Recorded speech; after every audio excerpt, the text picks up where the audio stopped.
All right, here we go. We are live. Hold on. Let's put up a disclaimer. Sandy, are you ready? In three, two, one, and. Warning, the following presentation openly expresses things and shares without limitations to social divisions, unless you count some of our hosts' lack of decency and bad jokes. Viewer discretion is advised. No shit. Viewer discretion is advised because, like Turn a off like the a TV. Go look at like something a else. bad washing machine. Panties are gonna get put into a bunch. Dingleberries will split from ass cheeks. Oh God! We are ripping the duct tape off the scrotum tonight. Jeez, we're literally 45 seconds in, and I'm already not wanting to be here. But you know what? Because I know what we're going to be talking about, and tonight, and all of this very descriptive, crazy shit has no power like one motherfucking word. One word, two syllables, two G's. You know what I'm saying? Something that I call my son, my brother, my dad calls me as a term of endearment. Yeah. But apparently, if I don't like your shade, it doesn't mean the same, though you love me even more. That's one of the things we'll probably jump into. What I want to start off with and take advantage that, yes, this is Shoot the Shit with Joey Zaza. We have John Matos. We have Sandy here. And Sandy from Apple of the Desk. Today's a collab. Yeah, today we're collabing the collab. Blend, if you will. Mm-hmm.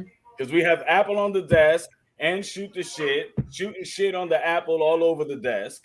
Oh my God, half the Apple.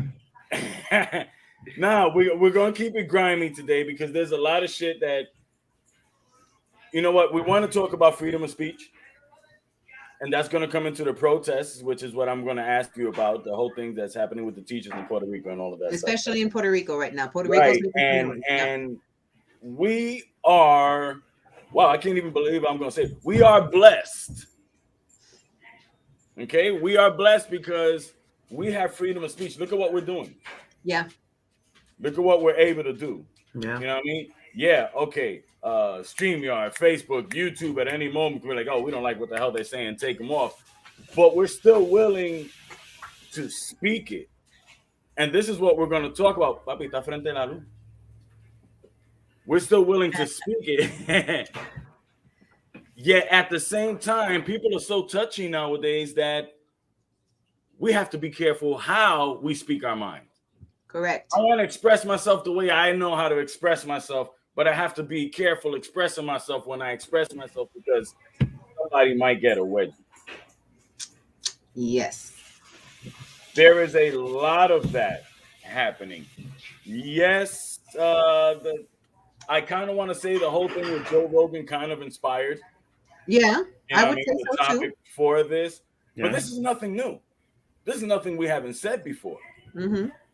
You know, but before we get into that, pardon the pun, dark side of the story. Okay, was that bad enough? Was that bad enough? We're getting there. Okay, good. Let's get into the teachers. I want to see if I can share something real quick. Share screen, Chrome tab. Okay, here we go. Can you guys see this? I'll make it. Yeah, now I can see more of it. Okay. First of all, everybody out there with music, this is the way people protest down there. In Puerto Rico. Down there is in Puerto Rico. I mean, you see the flags everywhere. That's not Ohio. You know what? We still have to clarify because we don't know what viewers we have. Yeah. They might see the black and white flag and not understand what that means. You know how they say, all Puerto Ricans want to party? No, it's just that the party is in our blood. There's there are things that are stereotypes and there's shit that's just real like that. We're going to talk about that too, aren't we? And I'm going to own the shit. Yeah, hell yeah. You got the, I don't know if you guys can hear it.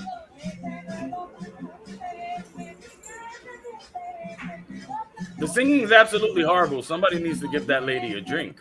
That's also part of the party going. I mean, we can sing. We got amazing singers. But it so happens that whenever it comes to protesting, that's exactly what you're gonna hear. That loud noise. That's in San Juan, right? That's in Yeah. Now we oh, don't so own okay. that video, so I'm gonna take it off before. Yeah, before we don't own it. We just wanted to share what we found. And what's going on down there. So what's As far happened? from what I picked up, and I just picked up something really light, so this way you can fill it in. But what it seems like is no big news. There's huge debt in Puerto Rico, and it almost seems like the government is trying to pay off the debt by using the teachers' pensions. Is that what's going on? Yeah, that's part of what's going on. It's the teacher's pension that's at risk. It's not just the teachers. You have the teachers, you have the police officers, you have all of the public service employees, right? So these are all the people who work for the local government, one in one department or the other. It can be as far as state level. So let me clarify.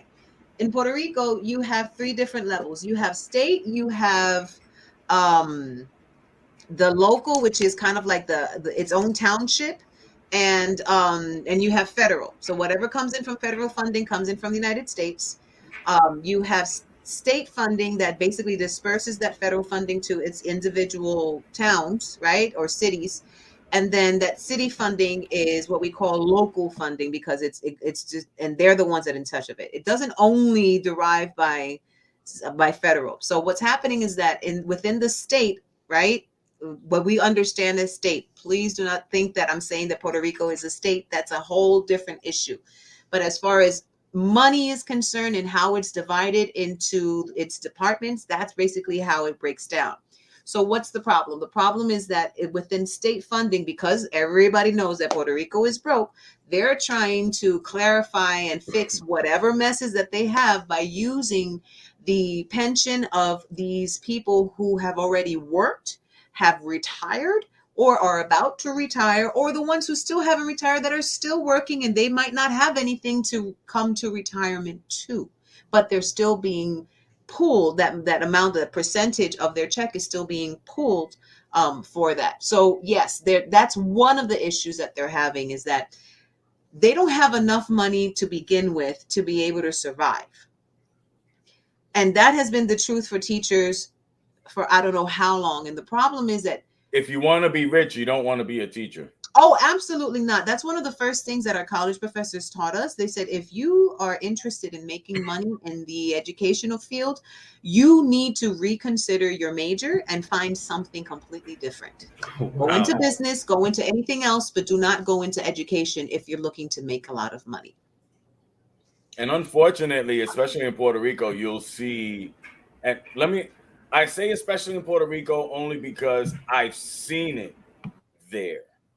Gotcha. And a lot of people, unfortunately, mostly women, right, that are in it for a check. Well, I got kids, I can take care of my kids. So if I know how to take care of kids, I can take care of a bunch of brats for so many hours a day. I'll just teach them whatever I can, repeat whatever's in the book. And that's not even close. Round. No, I can tell you right now, right off the bat, that's not even close. No. Well, back on no. No, that's not. As far as, not even because I'm a woman or whatever. That's just I'm telling you in my experience, what I have seen, what I have heard, me personally. Okay, I see. Yeah, no. No. Yeah, I've had teachers like that too, that you can tell they're only in it for the paycheck. They put the assignment on the board, and in my experience in school in Puerto Rico, male teachers are outnumbered like 5 to 1, 6 to 1 anyway. Definitely. Yeah. Because it wasn't pushed to males to become teachers. It was pushed to women to become teachers. Yeah. And that's just what it is. There were more opportunities for men. Because they believe at the time, especially with the people who taught us when we were in school, because I have a lot more male coworkers now. We're very even as far as gender is concerned between male teachers and female teachers. And that's a wonderful thing to Well, see. right before we left Puerto Rico, yeah, I saw like there was A rise and a tick in male teachers, right? That's yeah, because the old way of thinking and was not that just phys ed. no, not just phys ed. On the contrary, there were more female phys ed teachers. I've met more female phys ed teachers. I actually got a compliment yesterday. I thought it was a compliment. Yesterday, we had parent teacher conferences yesterday, and they looked at me like, you don't look like an ELA, an English teacher. And I was like, really? What does that look like? Or what do I look like? And they're like, you look more like a PE teacher. And I was like, oh, cool. I thought that was awesome. Most PE teachers are supposed to look athletic. So I was like, yay, this is great. But going back, it was pushed for women to be teachers because women usually would teach the young ones, right? We had the primary, but remember that before it was a schoolhouse, before it became what we have now. And you had all kinds of ages, and it was natural for a woman to be able to care for the little ones. But this was after women were allowed to actually be educated. So it would That's go what I up. was gonna say, because then you go a Yes, couple of eras before that, then it's like a woman getting educated. Huh, yes. So yeah, but sister the stuff. case right now is just that, yeah, you're going to find bad people in every profession. You're going to find good doctors. You're going to find shitty doctors. You're going to find good nurses. You're going to find shitty nurses. Good carpenters, shitty carpenters. That goes without saying. But the truth of the matter is that if I knew what I knew now, I would have taken up carpentry and be making around $95,000 a year rather than maybe 45 that I'm making. And that's here in Ohio. Okay. That's not in other states or whatever that might have 65, 75. And it also depends on the cost of living. Yeah. But when I was a teacher in Puerto Rico, I did work in a private school. So that means I made at least $10,000 less than what a public school teacher would make, which is a huge difference in any case. Yeah. But I made about $13,000 to $14,000 a year in Puerto Rico. Now, yes, the cost of living is lower, but not that much if you come to Mm-mm. think about how much you have to pay off of one thing than the other. So we have less, we pay less for our rum, but we pay more for our meat, Mhm. right? We pay less for Remember, it's maybe, an island. Guys who are watching who don't know about Puerto Rico, um, Puerto Rico is an island, so there's a lot of stuff. horrible. Unfortunately, Sorry. I think it's about at least from between 80 to 85% of what's consumed in Puerto Rico is imported.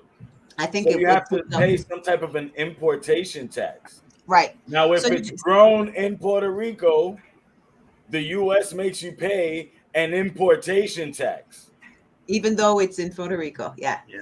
that's As correct. ridiculous as it sounds, that's what it is to be a colony. Right. That's where the Jones Act comes into play and all that. Correct. Right? Yeah. That's exactly what that is. But that's another podcast. Yeah. So what's happening is that the teachers are on strike right now in Puerto Rico because um, there was an argument, if I'm not mistaken. And if I have any of the viewers right now that are watching, one of any of my old teacher friends from Puerto Rico, and if you're watching, please, please, please ask for the link.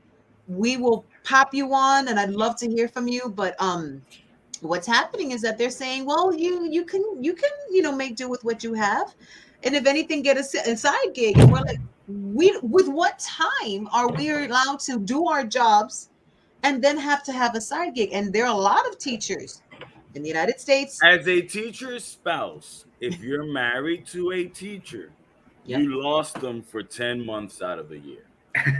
Damn. That's just like that. And The it's best thing you sad, can but do it's true. for them is make sure they have their coffee or their tea, make sure they ate, make sure they're all right, and make sure they get at least 3 to 4 hours of sleep.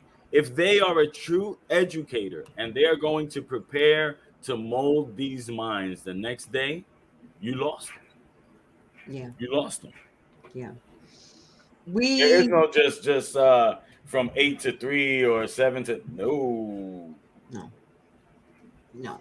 As So a teacher, what can be done, like to start fixing? What is it that they're doing in other countries that are not putting their educational system in the same position that PR is? Puerto Rico and the United States. From what Because I the U.S. is on the same boat.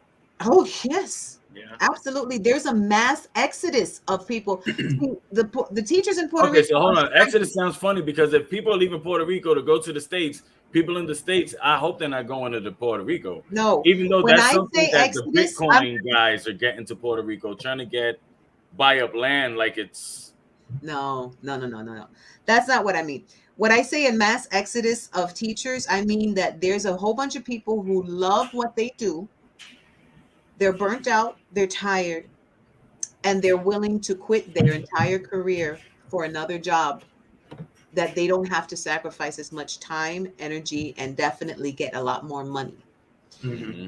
Um, and it hurts teachers because there's so many of us that quit midterm that are not coming back the following year. Yeah.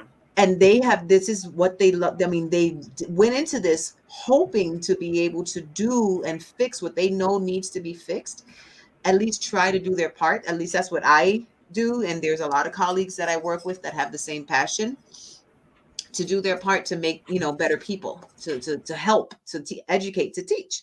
But these people are tired because we are asked to do so much for so little. And it's not just the pay, it's also the expectations that we're supposed to carry out. I mean, right now we're in the middle of unprecedented. What do you mean by that? What expectations? And who are those expectations coming from? From the Board of Education that decides whether or not we're going to be hired the next time, that creates these guidelines that says, well, as a teacher, if your kids are not showing that they're learning, then you might not have your job, or you might not be eligible for other benefits or whatever. They have something that they call the exceptional teacher.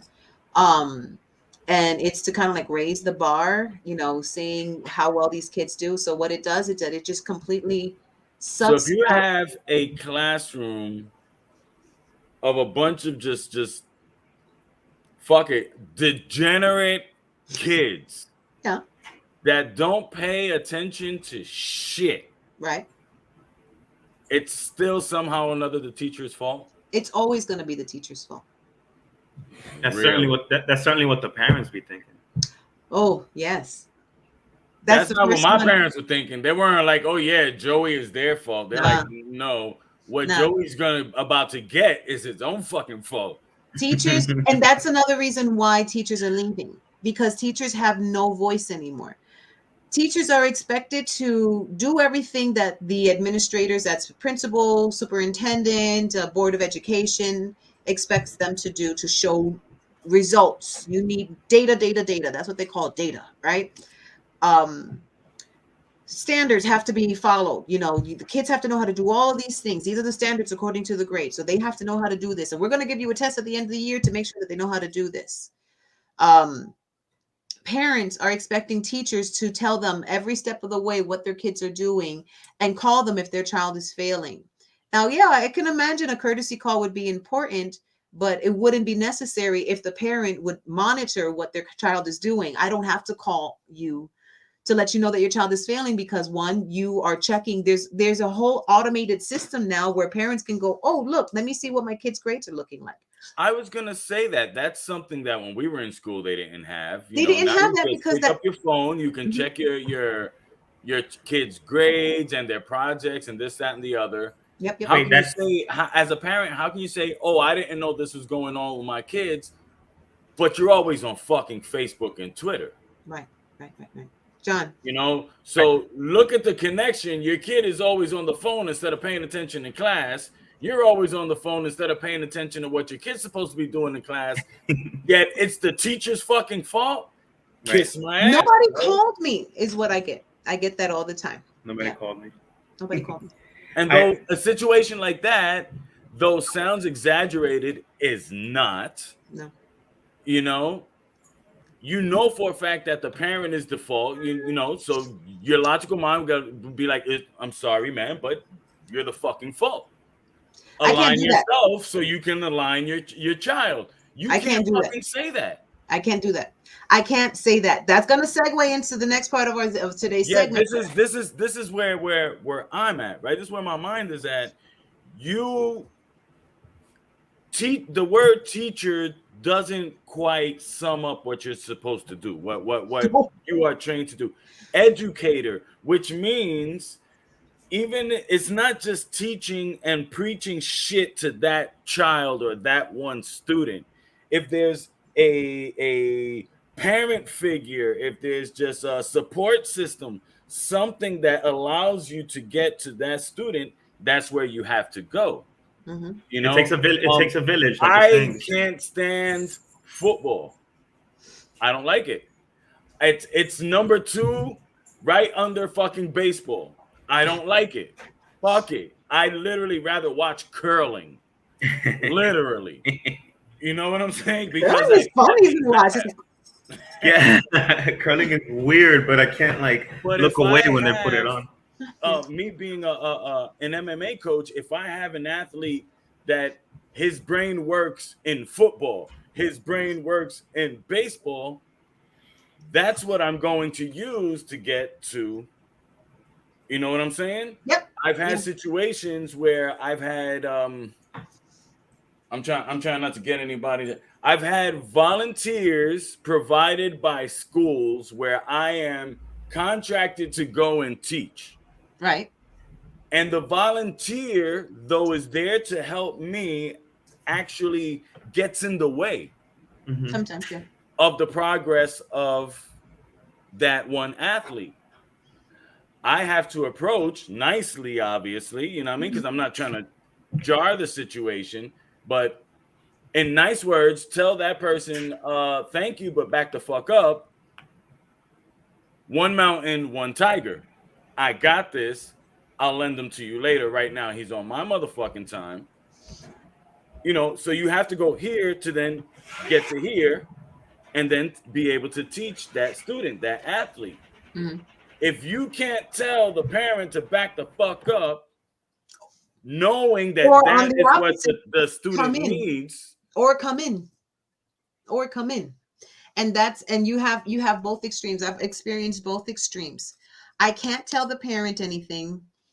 I can't tell the kids anything. I have to just keep my head down and continue to try to push this skill to the kids. And it is ultimately all about the kids, you but know. you'll read a lot on social media. All teachers do is just spew the same shit. Oh You're yeah. not allowing them to do fucking anything else. We can't. We have no say. It's gotten to the point where I have to. And for those who know me and have gone to school with me, remember, this is me on the side of the teachers, dude. Me, yo. This is just fucking ridiculous. But that's ultimately the problem as a teacher. We have so little of a voice. We barely have a say on what really works, what doesn't work. Inside the classroom, you have huge amounts of teachers that advocate saying you can't measure all of the kids with the same stick. It, that whole No Child Left Behind Act has the right intention and has created such a freaking headache for everyone, you know. Um, but that's more into the teaching part. Look, just to sum up, an average teacher's day, and this is, I can only speak for my experience as a teacher in Puerto Rico, and I can only speak from my experience as a teacher here in Ohio, right? But I've been seeing the same thing because I join a lot of groups of teachers from all over the nation, even in Puerto Rico. I see the same thing. And the truth of the matter is, the people who come back every day, whether it's through a pandemic, whether it's through a storm, whether it's through whatever the case may be, are those teachers who still worry and are concerned about their kids. And that's what we do. We don't see your child as your child. That's our kid too. And we know what we're trying to do with your kid. And all a teacher really wants is your support as a parent, your support as a principal, your support as a community, to help them remember that they have work to do, and it shouldn't be harder on me to help them enjoy having fun. each and every one of us who decided that we wanted to be a teacher did it because we wanted to change something that we didn't like when we were in school. What steps can be done, like, even in a hypothetical situation, what steps can be done to, like, okay, I'm gonna throw an idea out there. Hopefully most of the teachers have their own home. They're not renting, it's theirs. Hopefully, because I just want to be optimistic about it.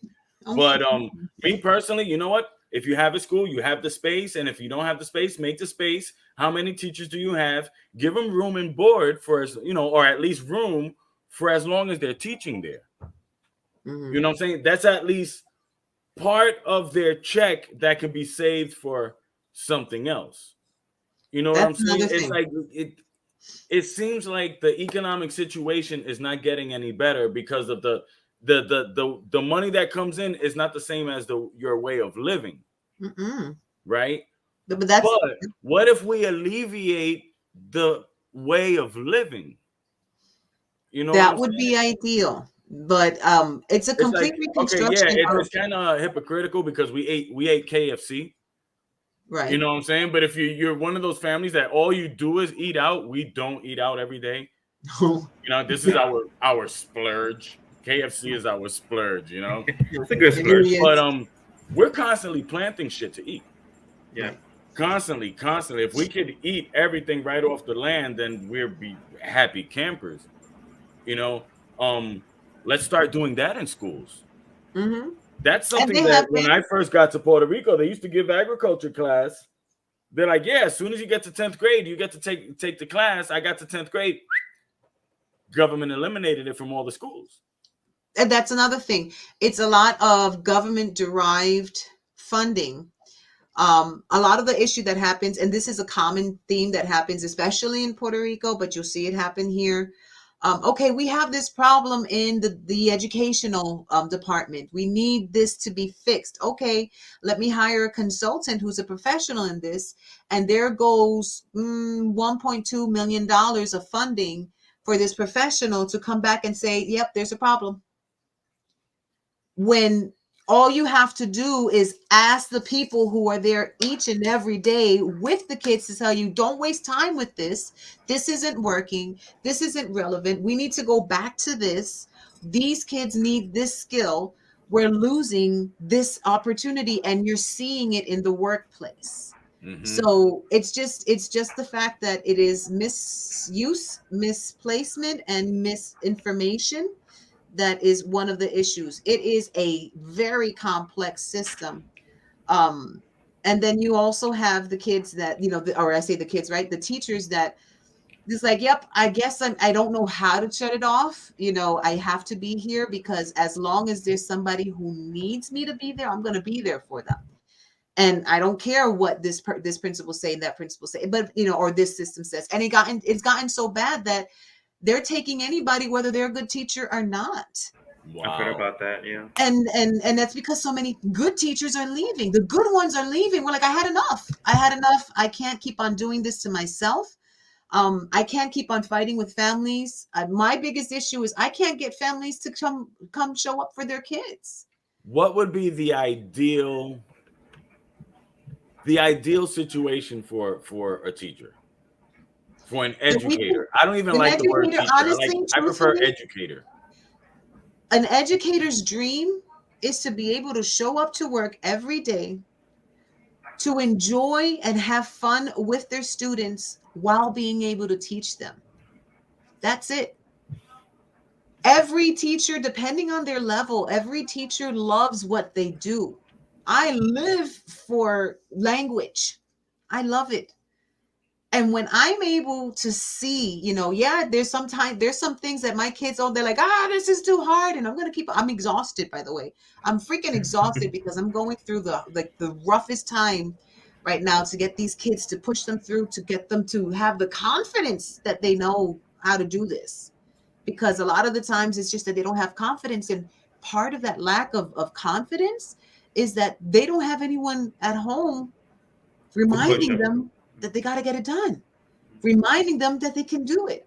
Or the other side is They're doing too much, and they're not letting the kid go through the process Well, of I learning. think the lack of, not all of it, but lack of confidence also comes from there's no push anymore. You know what I mean? No. Whether it's first place or 100th place, you still have to be celebrated the same way. There's no motivation. There's no There's fuck. no I want goal. that. There's no I push. got this the next What's the time. I point? got this. Yeah. You know what I mean? So, And mhm. you want to sound old with this? Blame the video games. Blame one specific thing: the reset button. No, yeah, that's one thing. But you know what I blame? One thing. There's no damn it. Oh, hold on. There's All right. Hold on. Let me buy a soda. I'm gonna come uh-huh. back. Let's put in another fucking quarter. I got this shit. You know what I'm saying? That, and it's not like I'm getting on video games or anything like that. I'm trying to touch on the motivational Mhm. part. As a coach, that is so fucking difficult with these kids to motivate them. Yeah, I want to do this. I want to do this. The second they start sweating, oh, I don't know. I don't want. And it's like you're moving like fucking 90-year-old men. Are you Yes. serious? Yes. These kids have no motivation and it's sad because I don't know if it's the lack of I really don't. There's just so many different variables that are really affecting the way our kids are doing. But I can definitely tell you something. This is a theory that I have.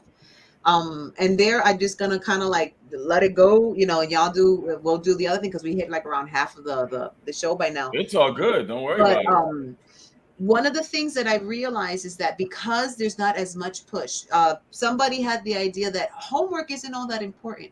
And I've heard a lot of my young colleagues say, "Oh, I don't give homework because why?" And I go, "Well, how is it that you're going to know what you learned that day in class? How are you going to test yourself to see if you understood it?" That's what homework is for. So the problem here was there was a lapse. There was kind of like, let's relax a bit. And I get it because you don't want to go too hard. They killed us. I mean, we used to have back problems with all the books that we had to carry. You know Yeah. what I mean? Yeah. And all the stuff that we had to do and the craziness and for what and the method that they taught us because it didn't work for me. I don't learn by memorization.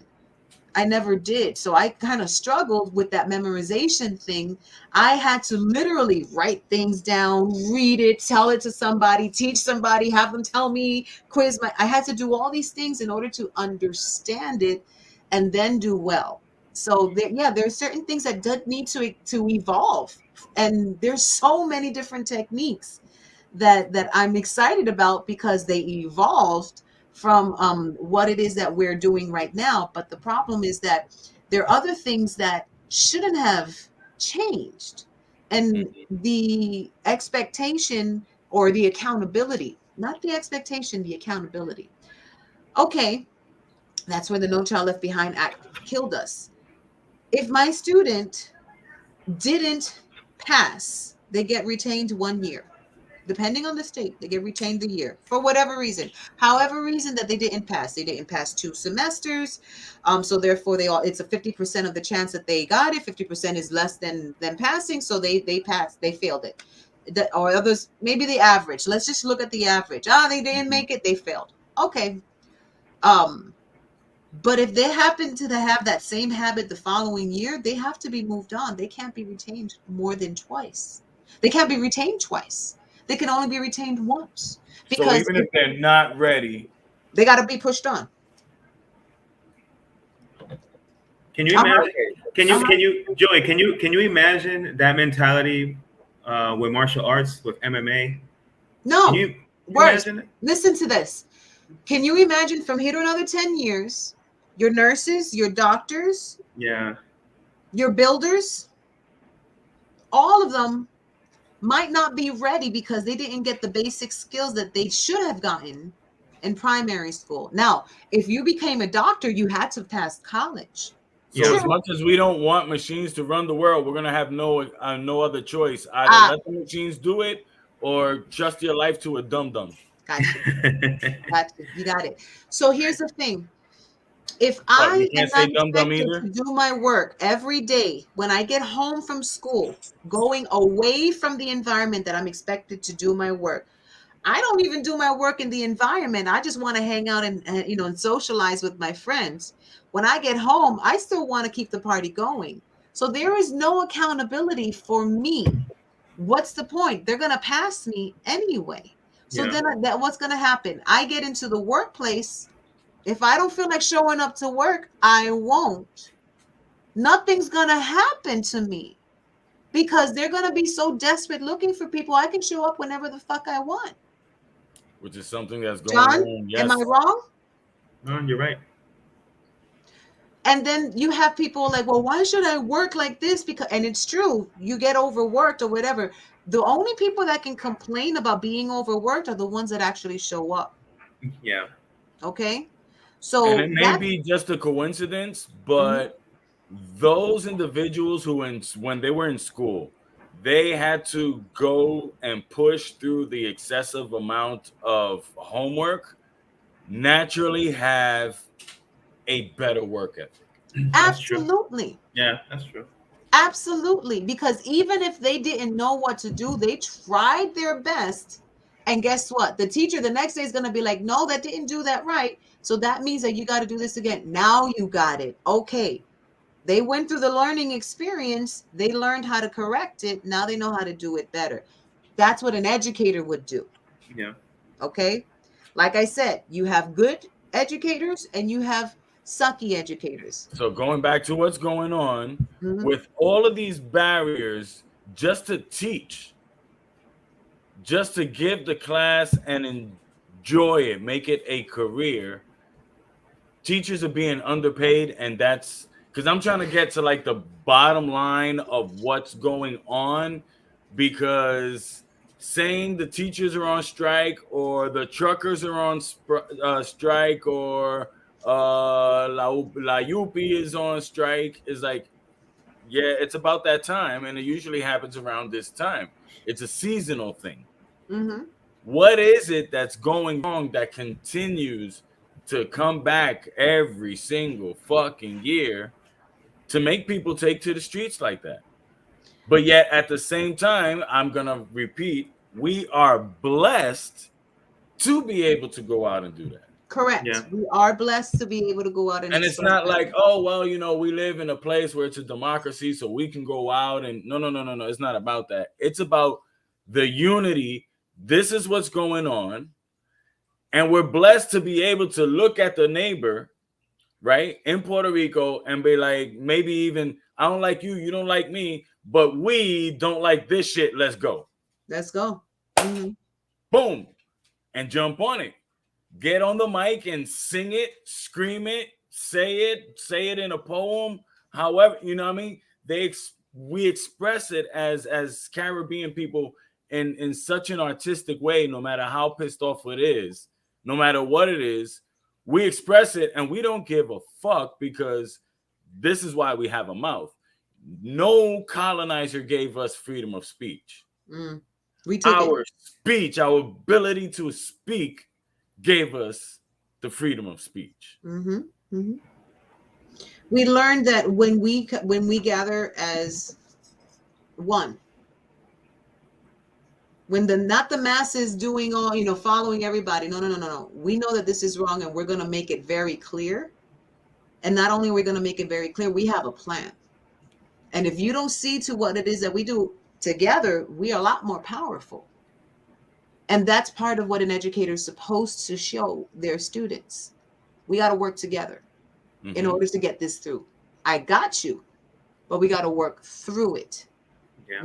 You can't expect the teacher, you can't expect mom, you can't expect dad or anybody else to do this for you. Mm-hmm. You got to do this. But if you want to be heard correctly, yes, you're going to have the loud noisemakers, the ones that are in the street right now. They're the ones that are going to bring the attention to the situation. But then once the attention is gathered, then you're going to have the other ones who know how to speak eloquently and sit down and go, this is what needs to be done. Then you're going to have, you see, it's still a group effort. I can't sit here and tell you, okay, this is what we need. We just need this. We need more money.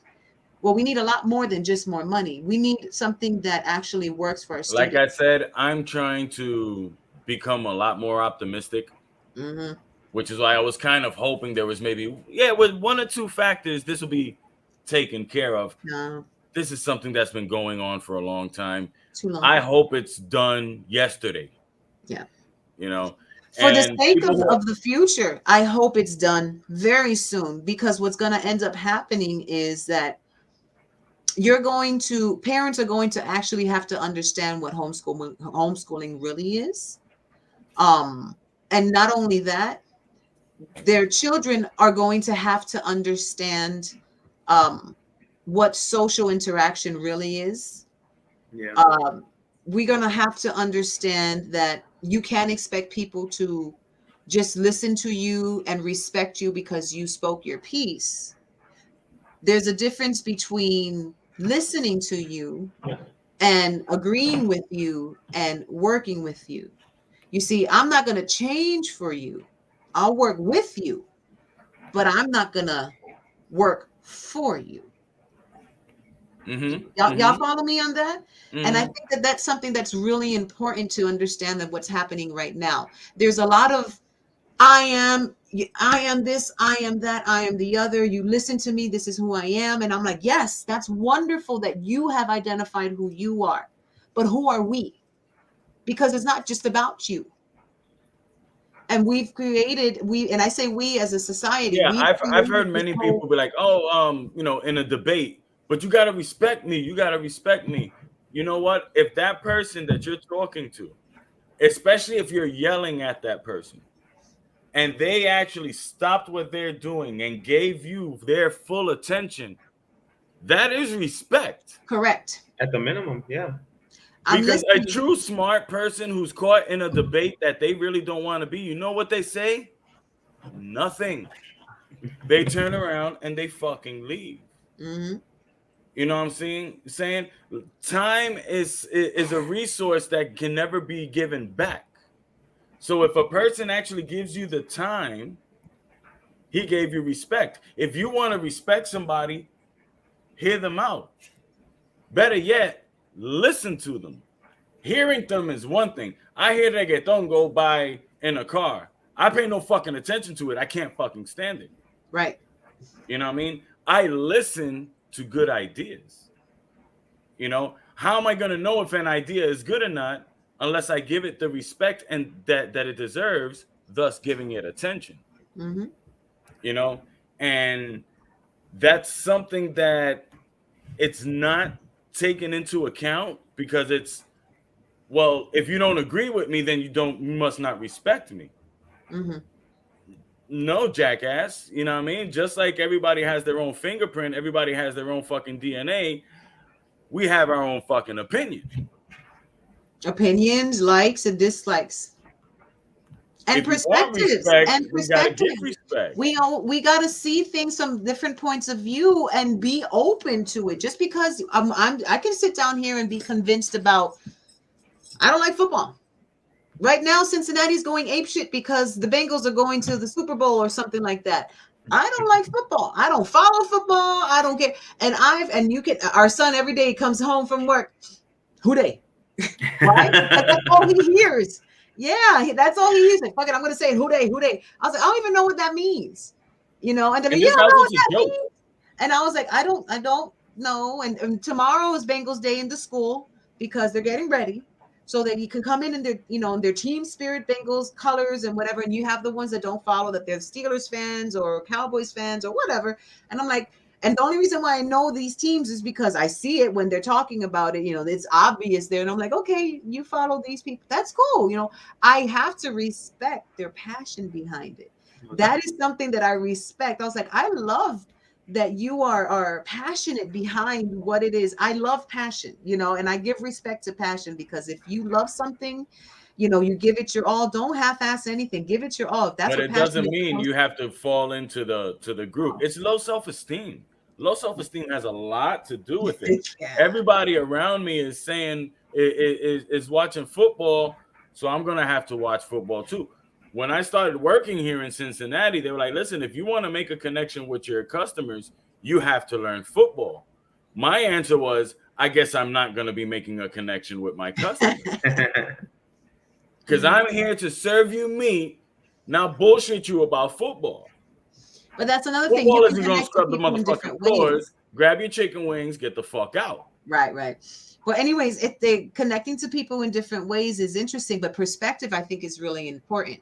And I think that that's where they got lost within the educational system, within the works, within society. I think that we are lost because we feel that the scope is only in front of us. Our way is the only way, but that's not true even in the slightest. And it's been okay. You have different points of view. You have contexts that are used differently, and you still have to understand the perspective on which people are coming from. I think that we need to be, yes, open, listen to, but also, not be so fucking sensitive when things don't go your way. Okay, that's it.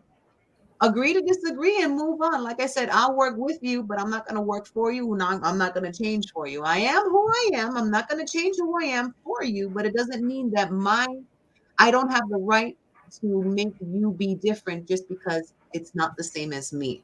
You understand what I mean?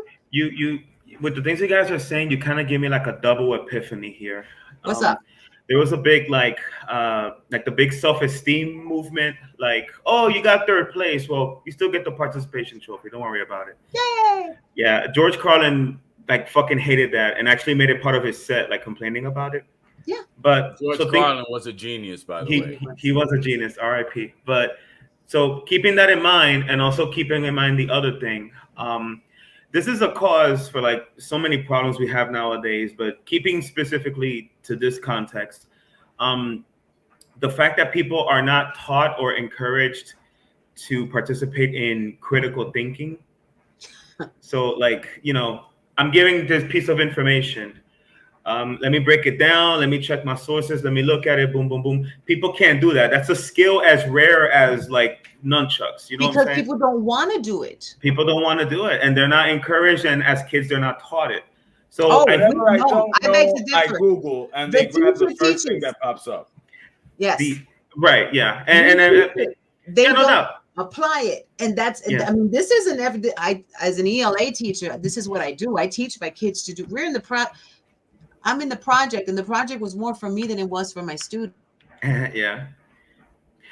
And literally, how you doing? I'm done. I'm done for the day. Tomorrow's another battle. But ultimately, I'm seeing progress, but it's like pulling teeth because they still don't understand the concept. And it's not just the kids, because this evolves into adults with the fact checking, false news, and not wanting to see that you can't rely on just one source. You have to look at other sources and try to find that common thread and come up with your own conclusion. And both things are what I feel is like a big cause of the issue, because not having those two things, or rather having your self-esteem overinflated, like George Carlin hates, and the critical thinking thing, it leads to people that when they're exposed to an opinion that they initially dislike, they're offended, or they feel disrespected just because they're exposed to it. Instead of just being like, I don't like what I'm hearing, but let holler at me. Let me hear some more, and then I'll make a more informed decision. You know what? You guys are into art. You know what I mean? And we've been doing some graffiti podcasts. Let me break it down like this. Humans, we've always had it in us, and nowadays it's more predominant. As much freedoms as we have as humans, we are we're starting to live one-dimensional. Yeah. I'm going to prove it. For the past 2.5, maybe 3 years, give it a little more, everything is either left or right. That mentality is right. That mentality is left. Yeah. No, that's a leftist. No, that's a rightist. Oh, you must be this. Call being polarized. Now, for those of you who are not artistically inclined, left and right is only one plane. Mm-hmm. That's one dimension out of the 4 dimensions The fourth one being time. Mm-hmm. You have left and right, forward and back, top to bottom. That's 3D. That's being able to see things 360 degrees around you. Mm-hmm. That is your complete realm. I'm dropping math on this one. Okay? That's 360 degrees. That's three dimensions. If you only in your life separate, it's either this or that. And I'm one who I was raised to think that. And fortunately, with martial arts and through these podcasts, I've been able to break out of that pattern. And that's something that all humans should do. Yes, push forward. If this is your heritage or a word that's used very fucking loosely, your culture, if it's positive, then move in that direction. But you have to be strong enough and strong-willed enough to break whatever negative patterns. And right now, humankind is only on one dimension. They only know how to separate it between left and right. I don't know how the camera is here, left or right or left or here, but you understand that they're only on one plane, one dimension. And if you're going like this, guess what? You'll never go up.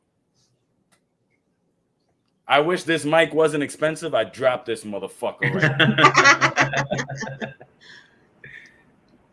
And piggybacking on that, since we only have a few minutes left, we've pretty much been building it up, putting fucking coal and fire and wood and some pine on the top and a whole shitload of gasoline. And here comes the match.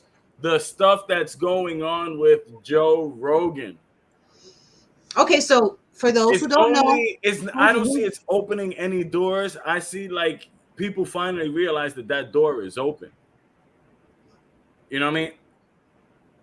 Why is it you that you're an English teacher, you deal with language? Yep. Why is it that this one word, that if my brother doesn't call me this word, I think he's mad at me? Right. You know what I'm saying? If I make a new track, if I write, because those who don't know, I used to MC, right? So if I make a new track, I wrote this shit out, the bars are fire. And I call my boy, and I call my big brother, Manny, right? People out there, y'all know him as Babalu Machete. If I call Baba, I'm like, yo, Baba, check this out. And he doesn't go, nigga.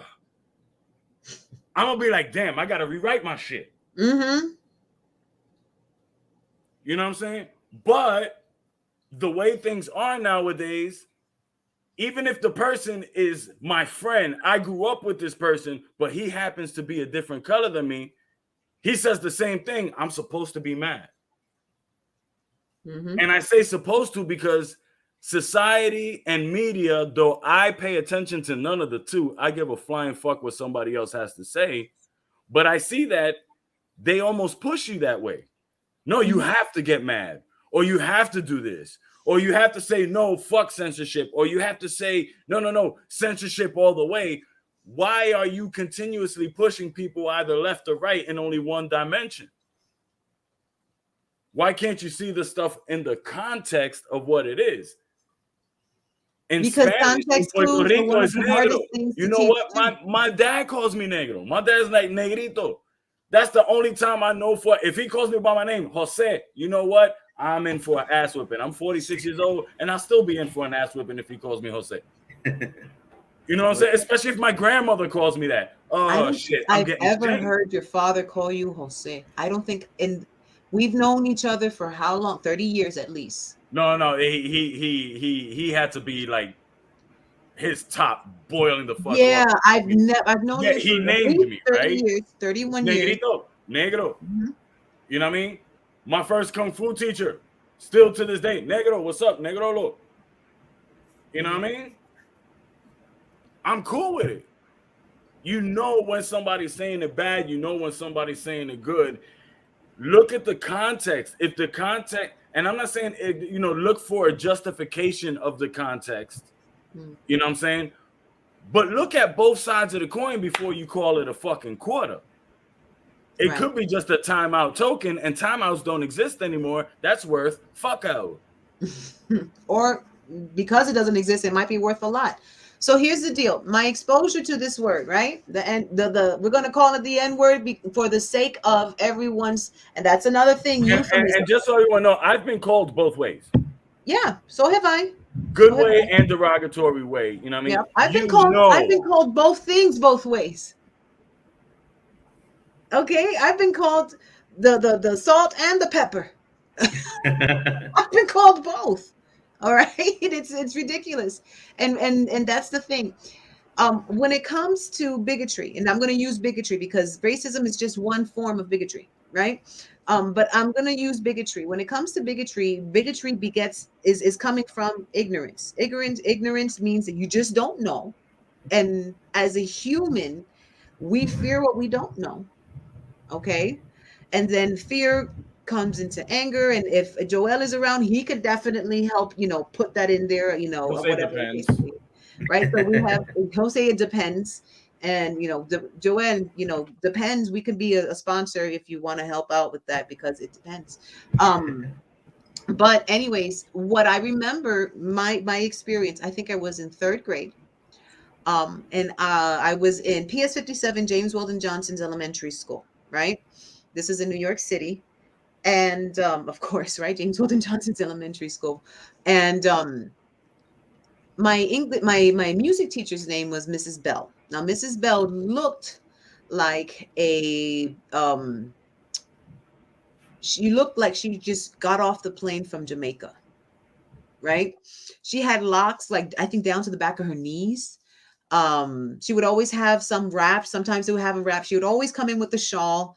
And this was back in the 80s. This is like mid 80s, early 80s.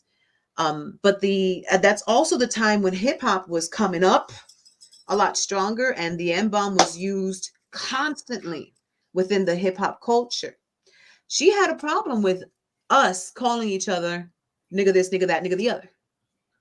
But this is what the street language was. And kids are always going to be reflecting what's slang because remember, my theory, I've been an educator. This is my observation. I observe people every day, all day. I'm pretty good at observing people, right? This is what I do. And as somebody who observes people and human behavior as an educator, um, children have the natural ability to stick with the crowds because that's a defense mechanism. Because if you're away from your clan, you can be picked out and taken out.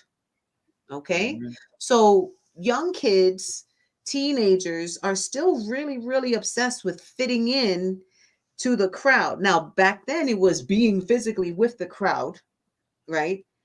That morphed into socially with the crowd. Okay. So what happens? Kids naturally are going to go for that peer pressure because their instinct is, I got to be the same in order to be accepted, in order to be safe. Mm-hmm. Okay. That you guys following me here? This is my theory. This is Mm-hmm. Right. what I'm observing. Yeah. So then what happens?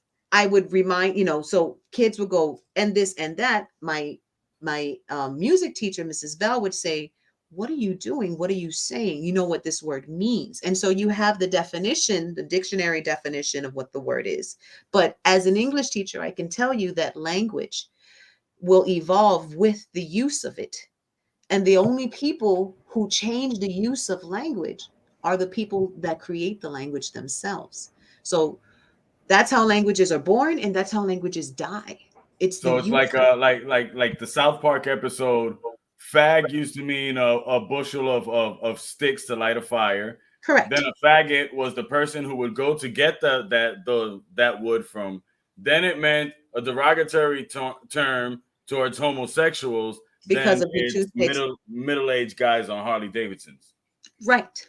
But you see, I can tell you something as simple as the word girl. The word girl used to mean a young boy around the age 13, 14 years old. That's what you would call a girl years ago. And what you would call what we know as a girl would be a lass. But yet the girl would actually be a male, what we know as a male. So whenever I said like language changes the way we use language. So yeah, So all right, so since we most of us like to claim that we are intelligent individuals right, and that we have our own way of thinking. right. Okay. we can tell when a person is saying something in a bad way or not. Mhm. You know, you're my acorn. Or stop being an acorn. You can Tone, tell when one inflection. means one thing and Mhm. one. Mhm. So why can't we just take away the power of that word? And Well, before anybody starts to write, you know, that is not Puerto Rican and starts to write on the comments or email us saying, well, you know what, you'd have to be of African descent in order to know this, that, and the other. My check, man, my man, my man, my man. check. You know the ships arrived to the Caribbean before they got to the mainland of North America. I Just mean, to let you know, let's see. No, it will be here on the camera. Africa, Caribbean, mainland. We was a pit stop there, bro.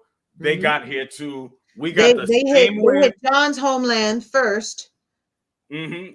Yep. before they started Known at hitting the the other time as La islands. España. It was La Española, ¿verdad? Hispaniola, Española, sí. yeah, Yeah. Hispaniola. They hit John's homeland first before they even hit ours. And the reason why, not just because, but we use it quite often, Mhm. and not in a bad term. You know what I mean? Is this we're from the hip hop community? We use it, and like I said, it's a term of endearment over here.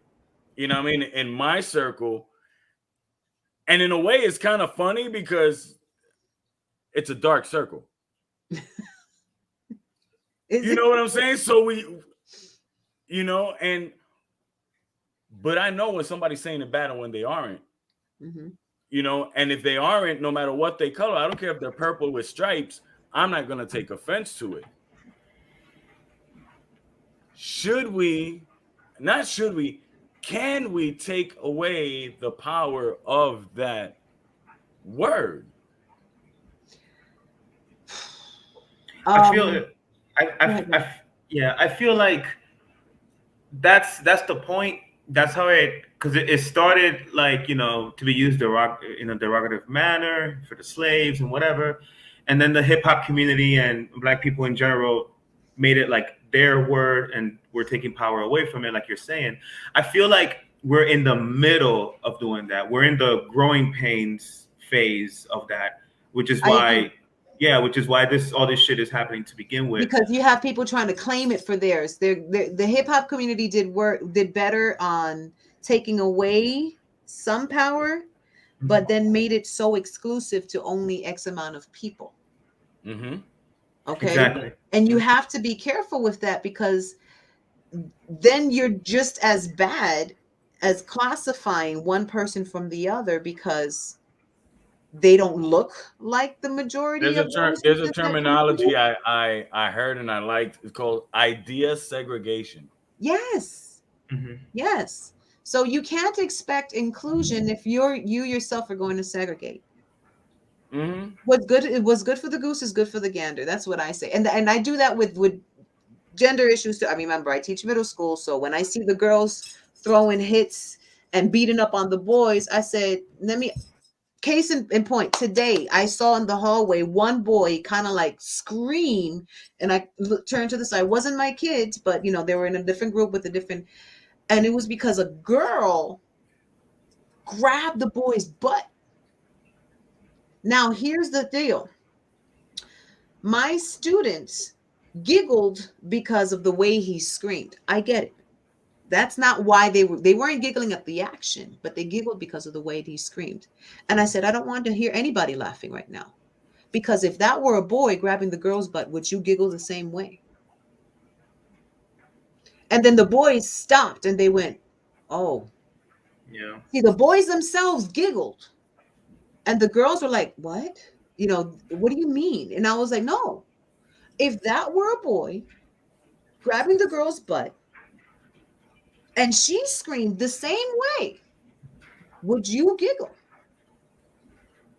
And they kind of just I was like, so don't you dare giggle at that. We went to high school with the same people. So Yes. you know this story is true. I went through the same thing. I couldn't pass by the girls without the girls grabbing, like pinching my ass, goosing me, dude. Yeah. Constantly. Constantly. Constantly. It Until was one a day constant. I wasn't so I wasn't so eloquent with my words the way I am now. Are you? Are you? Well, compared to what I said that day, That's and I might be paraphrasing a bit, but I turned around, I was like, listen, you keep pinching my ass. When I turn around one day and I grab a handful of chocho, I don't mm-hmm, want to hear a fucking thing mm-hmm. except thank you. And they fucking stopped. Yep. And a lot of them got mad because of what I said. But it goes both It ways. goes both ways. You know what I mean? So, and I Now, think that that's what piggybacking on the what we key were is. saying before, bigotry and racism also goes both ways. People understand this too.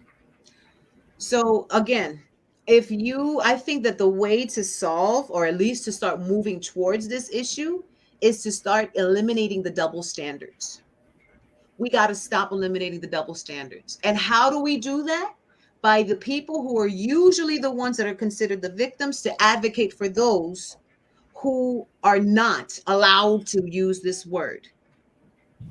Same way that me as a woman, if I want to advocate for men's mental health and emotional state, I have to say, as a woman, a man deserves to express himself and not be ridiculed, point blank and Mm-hmm. period. So if he Mm-hmm. wants to cry, let that motherfucker cry, because he Mm-hmm. deserves it, because he's a human being too. As a woman, I need to speak up louder. Why? Because it's men that's being pushed to do these ridiculous standards of being strong, and you got to man up, stop being a pussy, stop being a bitch. You know what I mean? All these other things that are supposed to be derogatory. And from what I understand, if a woman's a bitch, she's not negative. She's negative in another sense. She's too strong. She's too. So you know what I mean? We got to advocate for each other. We got to speak out for each other, not only for ourselves. It gets better when we speak out for each other. And while I'm speaking about advocating, please Because we normalize do have giving freedom of people speech. We do have the freedom of speech. Once again, yes. we are blessed. Talk, talk. Listen, let me ask you. Let me ask not just the panel. You know what I mean? But everybody out there who's watching this either now or later on. Giancarlo, If, Smile, Joel, if you were talking Monica. to your partner, you're talking to your partner, you're having a conversation with your partner, either be a romantic conversation or just over dinner or walk in the park or about looking for a movie to sit down and watch. Talking to your partner, are you gonna be like, yo, baby, how you doing, baby, I love you, know what I'm saying, you looking fly, baby? No, you're gonna talk to them, right? Lord have You know what I'm mercy. I saying? think everybody lost Right. their ears So for a second. this is where I'm getting at. Let's take advantage that we're all blessed. And if you have a situation where somebody else, either you're on the left and they're on the right, you're on the top, they're on the bottom, you know what? Talk to them. Don't debate them. Talk. Talk to the person. Because just because you don't agree with their ideas doesn't mean you can't take the time and give them the respect that you want. You know what I mean? And find out what made that person have those ideas. Correct. You know what I'm saying? You don't want to just hear the track or see the movie. You want to see the interview. You want to see the DVD features to know what pushed them to make that movie. Correct. Why'd you grab that sample? You see, you want to know the process of it. Mm-hmm. So how come we're not doing that with each other? Once again, And we're blessed. We mm-hmm. have the freedom of speech, not because our colonizers, not because any government, not because anybody told us we have the freedom of speech, because we can. We can. And that's another thing. Okay, Black History Month. I take this really personally. I'm passionate about it because I work with a lot of African American kids. And I was having a conversation. There's a difference between lecturing, right? And conversating. And I was having a conversation with my student. He interviewed me because they were supposed to do a project in my class. They were supposed to select a community leader or somebody that's positively impacting the community. Now, I said they can be African American who is positively impacting the community. Here's the take. They have to be alive. They can't be a celebrity. They can't be well known. So no, no actors, no athletes, none of that, no star people. I'm no, you all know who they are. I don't want you. I want you to find regular, everyday people who are doing something to positively impact the community. Now, they can be African American who are doing that, or they can be people who are not African American who are positively impacting the African American community. Why am I focusing on that? Because it's Black History Month, right? So overall, one of the kids said, well, Miss Felicia's, can I pick you because you're helping the community? You're a teacher. I said, okay, cool. I'll have you interview me. And he started asking me questions, and we were talking, and he was just like, so why couldn't we choose Rosa Parks? He was like mad at that. And I was just like, well, Because it's too because easy. and I said, oh, that's too easy. Everybody knows who she is. But more importantly, Rosa Parks, Martin Luther King, Malcolm X, Maya Angelou, and all those other people who marched right along with them, right, fought for us to be in this classroom together. See, if it wasn't for these people, I probably would not have been an educated woman. Because not only did they fight for the opportunity for all of us to be educated, for all of us to be reading equally, but they also fought for me as a woman. And everybody in that march and every protest are just as important as the Just as leaders. important. Do you think that Martin Luther King would be as important had he not have those million people behind him? That's why I try to tell everybody, yes, it's good to have aspirations, but it's not that we all have to become leaders in order to push forward in society, because who's going to do the work? And you're also suffocating a lot of talents. Yes. Yeah. You see what I'm saying? That's something that, I mean, me personally, so in the spirit of, right, of what's going on with Joe Rogan, he's being criticized because of the use of the N-word without even listening to the context of it. And he was, as a comedian, because if you didn't know, he was a comedian. He is a comedian. He's He's a bad comedian, but a comedian nonetheless. But a comedian nonetheless. He's a better mixed martial arts commentator than he is a comedian. Definitely. Bar none. Same way I feel about Jennifer Lopez with her acting, her singing, and her dancing. Let her dance and let her act all she wants, but don't let her sing. That's my point of it. That's my He is point the of it. millennial Paula Abdul, just throwing it out there. Yeah, pretty much. So, what I want, what valga la aclaración, Giancarlo, what do you mean by that? I kind of missed, because I'm like seeing what Giancarlo is saying. Monica, I saw your applause. Shout out to you guys for listening to us. I appreciate it. And I'm sorry, Giancarlo, for Joey killing you with the earphones. But he screamed in the mic. But otherwise, those people who marched along with Malcolm, who marched along with and remember, Malcolm also did something that a lot of people, and it bothers me so much. So they're taking care of what's happening right now. I'm covering every day somebody from history. And I'm giving them, Joe Rogan being a bad comedian, but still a comedian. Yes. Got it. Thank you, Giancarlo. He is a bad comedian. But he was talking about Red Fox and Richard Pryor, who used the N-bomb excessively, which is why it came up in the first place. So, people would, and going back to what John was saying, not critical thinking, not doing the research, just following through with what other people are saying because they're so lazy, they're not paying attention to those details. Critical thinking is important, and although I try to teach them, I say, what do you think about this? Why do you think? And they're like, well, because of this, because of that. And they're looking for me to agree with them. Like, that's the right answer. And I go, okay. And they're like, but are they right? And I said, maybe. You tell me. I can't give you a yes or no answer because there is no yes or no answer. You're telling me what you think. And you know what? That's something that's very important. It boils down to a person, one person at a time. And since change comes through the masses, a mass of anything is just a bunch of individual things. Correct. So don't worry so much about changing those around you. change yourself beforehand. Oof. Lead by example.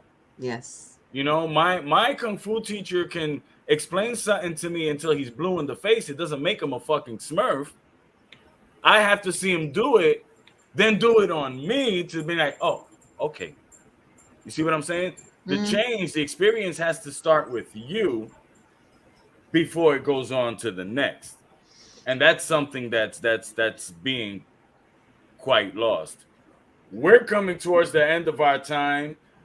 At least on my behalf, the point is there is no point.